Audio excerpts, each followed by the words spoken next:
the older religions of Africa combined with... What black spiritualism was prevalent in the 80s? Rap? No. Jazz, like Sun Ra. The sort of space, no space, place better than this space. I missed that. I just know about rap. Mr. Johnson continues his interest in self-portraits dressed up as other people that relates to his interest in identity, belonging, and personal heritage. Here, Mr. Johnson dresses up as a black version of the white tennis star Jimmy Connors. Connors was notorious for being a huge dick. Johnson squeezed his huge namesake into a pair of tennis shorts, thus lampooning Connors' temperament. So what you're saying is he had a huge schlong. Rashid Johnson has a huge schlong to represent Jimmy Connors, who is a huge dick or schlong. Now, did Jimmy Connors also have a large penis? No, I think he probably was compensating. And how big? How big is this penis on the Rashid Johnson? Where does he live? He lives in New York. He was born in Chicago. He's a Chicago native, but he lives in New York City. You didn't answer the other part of the question. How big is the schlong? I don't know. I mean, I've seen a photo. It's very... Well, it's huge. It's big. It's like at least... Is it bigger than this one? Maybe. It could stack. It could be. All right. Well, maybe he can be our guest in the studio next week. I'm a lesbian. I just research things. You know anything like that? Margaret Mead. Who's that lady? Oh, well. I'm done commenting on that little story of yours.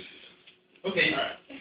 Let's hear a little bit from Lee, and then we're going to kind of talk. So you get that the images are lampooning, right? They're spitting on, right? So that's how Jimmy Connors, if you grew up in the 80s or whatever, you might get a glimpse of that tennis shot of Jimmy Connors, who used to wear these really short shorts right? So he was sending out a subliminal message then?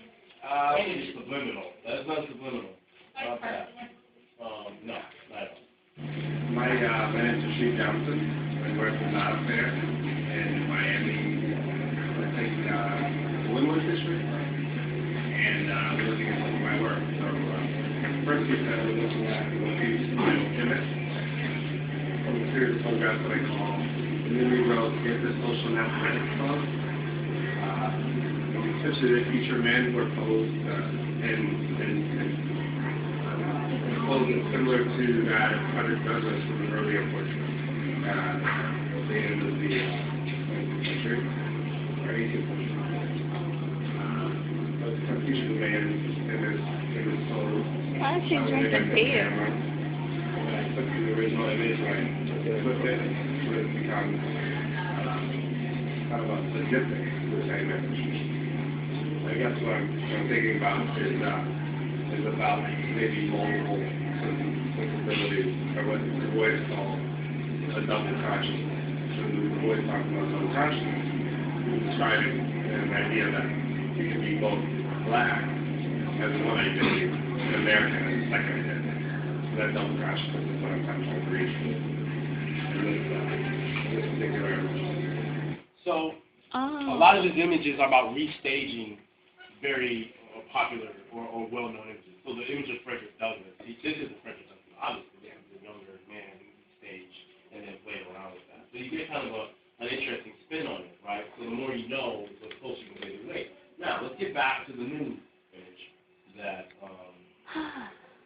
Ashley was talking about. There it is. Okay. Now, this is called Brilliantly Endowed. All right. Now, who has the Brilliantly Endowed? The Barclay Index. Anybody got that? Who has that? Barclay Hendricks. Okay.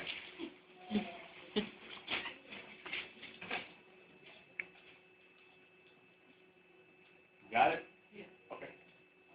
Barclay Hendricks, born 1945 in Philadelphia, Pennsylvania, is a contemporary American painter who has made pioneering contributions to Black portraiture and conceptualism. While he has worked in a variety of media and journals throughout his career, from photography to landscape painting, Hendricks' best known work takes the form of life-size painting or portraits. In these portraits, he attempts to imbue a proud, dignified presence upon his subjects, most frequently urban people of color. Throughout his career, Hendricks has stood alongside the subjects in his series as a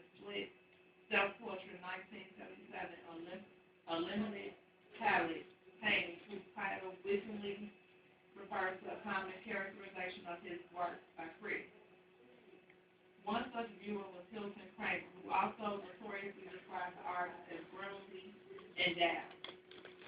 Hendricks adopted this designation as the title for his new 1977 self-portrait, at once appropriating and fulfilling the language of critical appraisal.